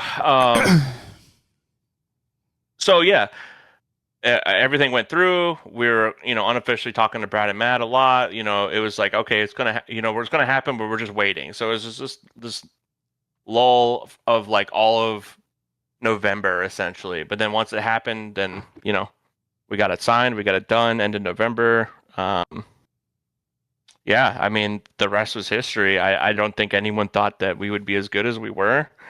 Besides us, I just knew how good Last Shot and Cycle were. And I said in a documentary, I was like, I just need to get them 2 good players. Like that's all I need. And then you have Frosty and Roll 2 just fall into your lap. It's like, what more can you ask for? So yeah, it worked out, but it was definitely a sense of panic when Lucid left for a bit, just because we didn't know like who we could get as a fourth, because obviously there was rumors of like Royal 2 and Frosty like teaming with like Dead Zone and Suppressed or something like that. Like I think Frosty even stated that he wanted to team with those two. So like everything wasn't guaranteed at the time. So yeah, I don't know if we got lucky or if this was just how it was supposed to work out, but that happened, and then yeah, the rest is history. Started playing once the moment that we started playing those online cups, like not even the ones for points, but just like the random ones that were in like December. I just knew how good we were gonna be, just with like raw skill and like teamwork. So, I'm sorry to keep you longer. I will ask. Do you have time still? Are we good? Yeah, I'm good. Okay, I'm just cool. hot, so that's probably why I look miserable. Oh no, you don't look miserable at it's all. like 80 degrees. It's like 80 degrees in my room. That is not good. Cycle, welcome, by the way. So let me ask you this then. So in maybe I had asked this like in the previous interview we'd done, but I want to ask now that the year's over, right? Bringing those 2 veteran players, bringing those 2 multi-world championship winners onto the roster, right? Alongside 2 of the greatest up-and-coming talent that we have in the scene. With the year being done and seeing the transformation that your team has taken throughout the course of the year, what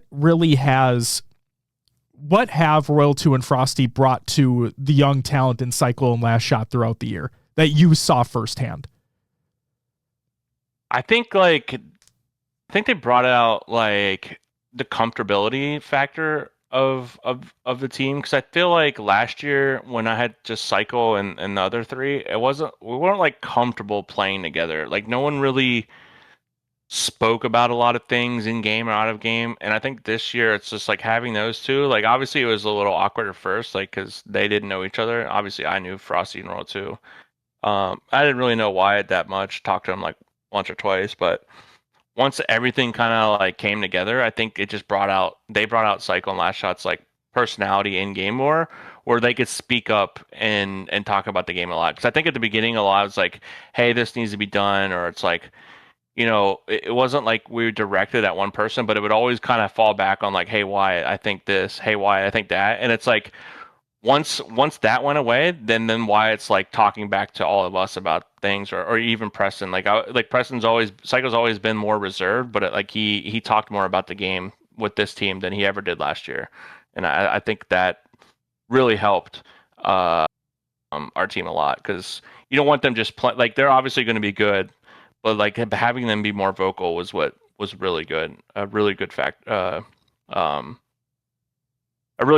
that I think Royal 2 and Frosty helped bring them out. Love that. And I mean, you could definitely tell just based off watching the games and how I think that, I mean, we talked about it a long time ago. It's like bringing that veteran talent in alongside, I mean, they like Royal 2 and Frosty, they've been there, done that like multiple times over, right? They're 2 of the winningest players of all time. And when you bring them in and I mean, I think Royal 2 was talking about it in the documentary, right? Where he talked to his dad and he's like, you need to go play with young guys. And the fact that, like you said, maybe it fell into your guys' lap out, who knows? But just the fact that it did happen the way that it did is like, and to see everybody kind of rise up to the occasion was just amazing. Yeah, because I think maybe, I don't know about Brad initially, but you could kind of sense that Royal 2, like he wasn't on the fence about it, but I think he was just like, it was such a new thing to him. Like they haven't had to make a team change like this in a while. Yeah. So I think they were like, they probably didn't know much about Shopify either until like I told them like how good of an org this was to play under, plus how good Cycle and Last Shot were. And so I think maybe there was like this newness to it. It was like, dude, I mean, this is a pivotal moment in my career. I'm speaking for them. This is a pivotal moment in my career. Do I want to go team with two people that have never won, have never been in the finals? And, you know, it probably was a risky thing for them at first, but they probably realized that, like, if you look at things as a whole, like if you looked at stats and just watch VOD, you'd just be like, okay, it's an easy decision.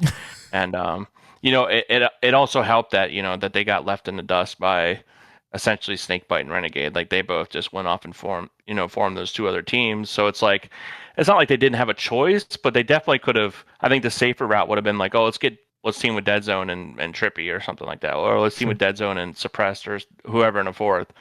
And yeah, I'm glad it worked out the way it did. That's for sure. Good. This year could have looked a lot different. It absolutely could have.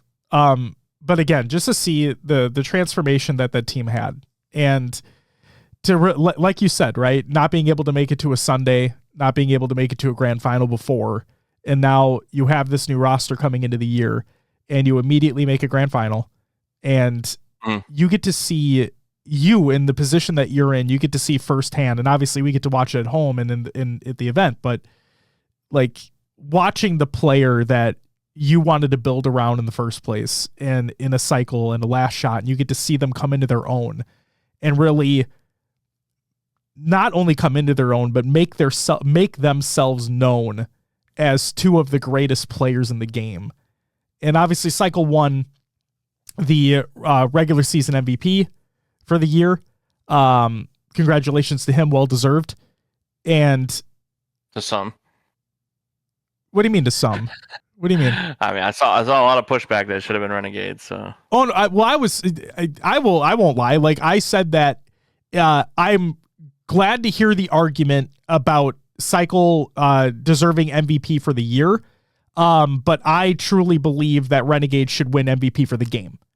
And so when I saw that Cycle won MVP, so when I saw Cycle win MVP for the year, I'm like, okay, that's great. Congratulations to him. He's earned that shit. He's been phenomenal this year. But if Renegade doesn't win for the game now, I'm like, what the fuck is going on in this world? So the fact that both of them took place the way that they did, I'm like, okay, everything seems right in the world now. Yeah.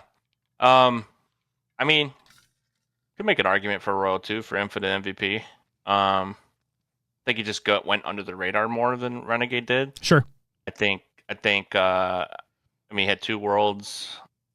Royal 2 has two rings in Infinite. Renegade has one, and it was with Royal 2. Yes, it was. But I think like Renegade's flashiness and stats just stick out so much more. It's like Royal 2 gets good stats, but he doesn't have the flashiness that Renegade does. So it kind of hurts him a little bit. I think just like reputation like goes a long way, but I think a lot of players knew how good Cycle was, and I said in a documentary to see the players vote for Cycle over Renegade was like kind of mind blowing to me, because you know, Halo's always been a networking game, and Cycle does not network with anybody. Like he doesn't talk to anybody, and like Renegade plays with everybody in Halo essentially. You know, the top 6. Like, you know, they're always playing 8s and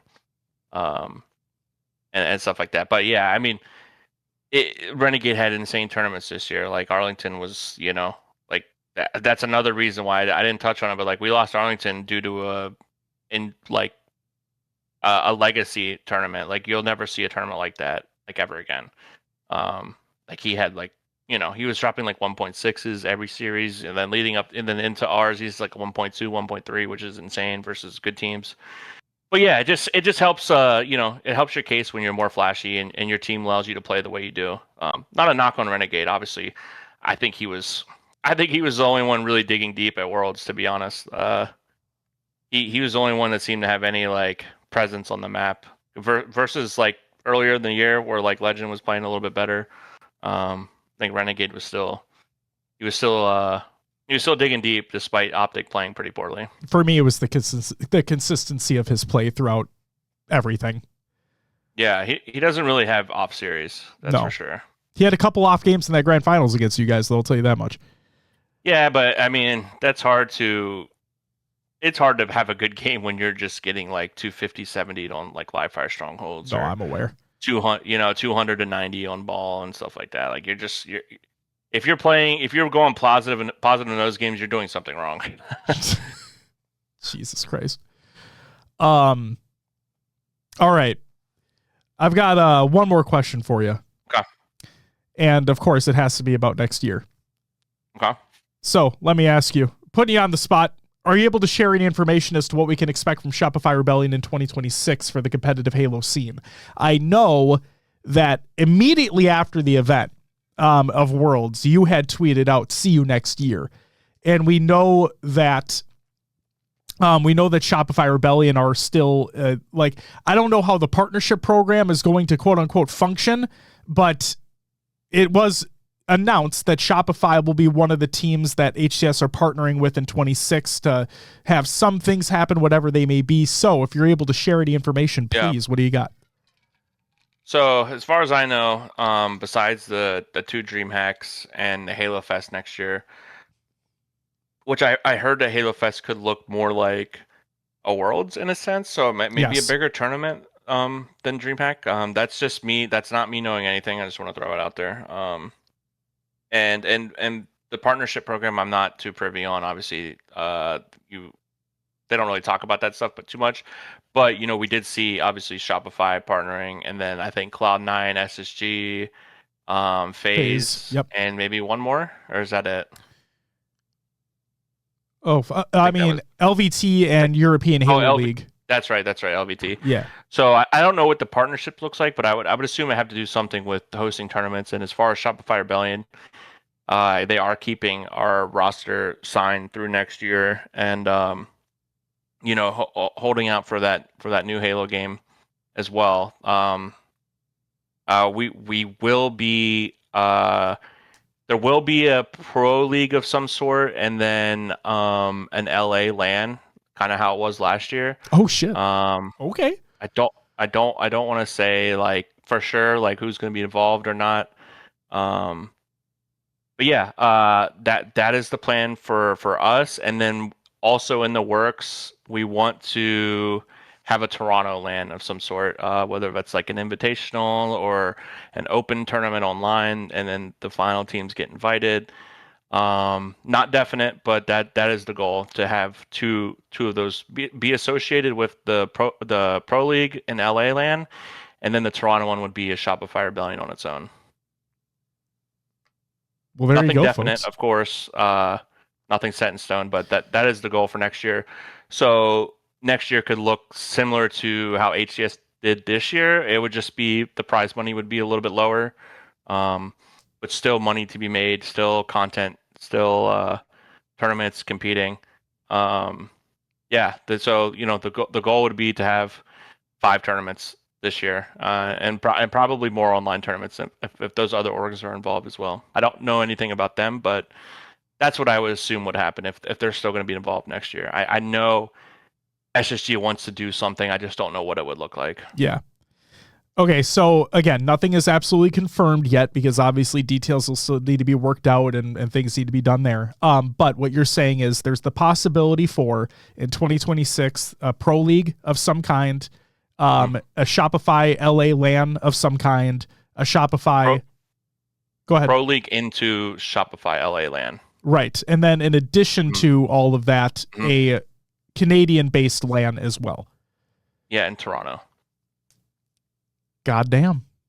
that one's probably going to be a little bit tougher to pull off, but I think it could happen because Toronto's international and expensive. So if I have faith in anyone, it would be Grog. So we'll see how it happens. Worst case though, I think we'll have a good season this year. It's not going to be HCS last 4 years, but it's going to be, there should be good competition, and I'm excited to see what teams form. So I didn't have this written down, but I want to ask anyway in terms of competition. So there's the potential for the Trippy Lucid roster taking place, and then APG has said that there's a rumor around Renegade and Bound trying to form a roster that could rival you guys. So Let me ask you this. Do you believe, and I know you have the most amount of confidence in your team, and frankly, I could see you guys running the table with whatever happens in 26 because you guys are staying together and you have signed throughout the year. But do you see a potential roster out there that could cause you guys some trouble? If I were, that Envy team will definitely be good. Precision and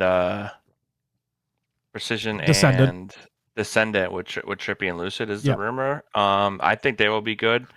If it is from, I don't want to leak anything, but if what I have heard is true, if Renegade and Bound decide to stick in Halo, if their Challengers thing doesn't work out, because Challengers is starting in in a couple weeks, I think. The game releases in a couple weeks, yeah. Right, with the open stuff, it's starting soon, but I think the major's in January, so there's still time after, or not the major, but the Challengers event is in January. Well, it is the major, whatever. So the COD Challengers event is in January. I think if that fails for John and Bound, I think that they could potentially come back, and if what I'm thinking, I think they could team up with Stellar. And I don't know what the fourth would look like, but that would be a really good team. So I think if that three of some sort were to form, that would definitely be some good competition. And I think there will be a couple good teams after that as well.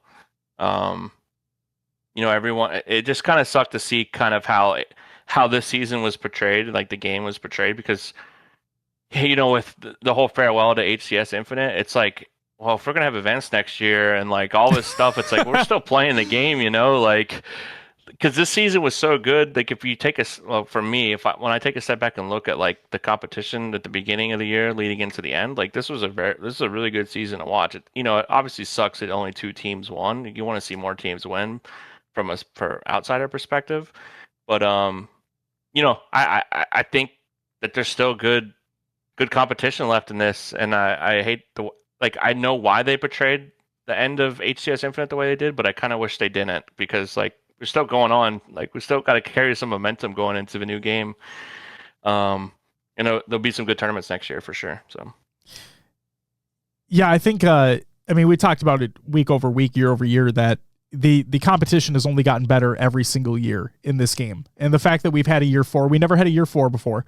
So the fact we got an official year 4, the fact that the competition only kept getting better, the fact that I think this year, when, like you said, Nick, when you go back and look at it, I truly believe that this year especially, we had more teams knocking on top 3 than we've ever had.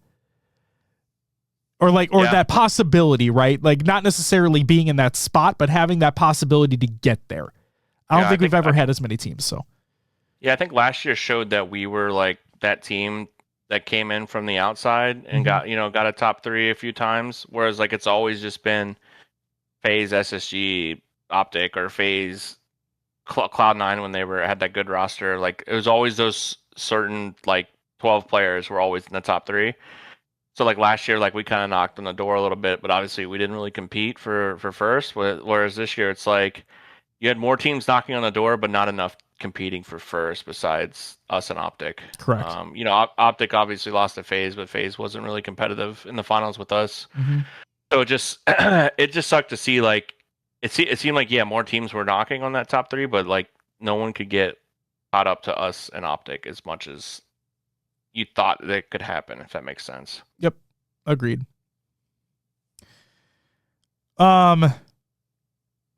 Nick, I really don't have much else for you. So let me ask you, is there anything else you'd like to say to cap off the year that you guys have had? Looking forward to the next year. What do you got? Yeah, I got nothing. Try to, go watch that. Let me link the doc in your chat. Free promo. You're not going to be able to. Okay, well, we have because I will link it. I will link it. It's in the show notes. Exclamation point show notes in the chat. But yes, I will link it as well. Go watch that documentary. Show some love. Give it likes. Vermaker. Go leave a comment in the YouTube comments, since Opticaled doesn't produce any content for you. You're always welcome to switch sides if you want. Shout out to everyone. I've enjoyed watching all your shows last year, and even with my shit takes. Yes, even with your shit takes that I disagreed with, that I was right on, because I'm always right. Okay, let's relax, dude. Let's fucking relax. Do I need to pull up the DM? No, you don't need to pull up the DM. Okay. I'm not that petty. I have referenced the DM multiple times, though, for the record. Yeah. Obviously not what's in it, but I am petty because there is people on Reddit that I went back to and wanted to look up their accounts. Oh, dude. Pump the post, but then they got deleted. Like, their whole accounts are deleted. I'm like, damn it. But I was like, no, it's probably bad PR. I need to stop going on Reddit. I need to stop going on. I need to just stop looking at comments in general. Shout out Verbmaker for trying to command all the troops this year in formal chat against me. It didn't work out. You tried, but you lost. You're always welcome on this side, though. There's always a home for you over here. Oh my god. Because we know the Knicks aren't doing good, and the Giants or Jets are not doing good. So you need a new team to root for. Shopify Rebellion next year until JW comes back. So you're always welcome.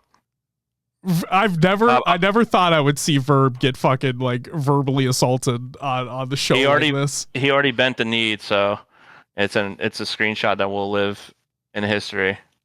Holy shit. That's okay. Everyone's wrong every now and then. I mean, you're not wrong in that sense. I'm wrong all the time. But yeah, other than that, appreciate you having me on. We'll do it again sometime next year, I'm sure. Fuck yes. Ladies and gentlemen, this has been Nick Bestman Johnson once again, World Championship winner, as a matter of fact. And Nick, it's been an absolute pleasure. We love having you on, obviously. And I meant what I said earlier, is that I truly do love and respect the amount of confidence that you have in your team, everything that you've done for the rosters over the years as well, and the fact that you came back the way that you did. And it's just, I think this isn't to blow more smoke up your ass or anything like that, but no, seriously, I think this scene is better with you in it, and I think that the team is better with you on it, and I'm really excited to see what you guys do in 26 and beyond. Cool. I appreciate you having me. I'll be back. Absolutely. Ladies and gentlemen, yeah, no problem. Ladies and gentlemen, we're going to go to a quick break, and when we come back, we'll do the show like normal.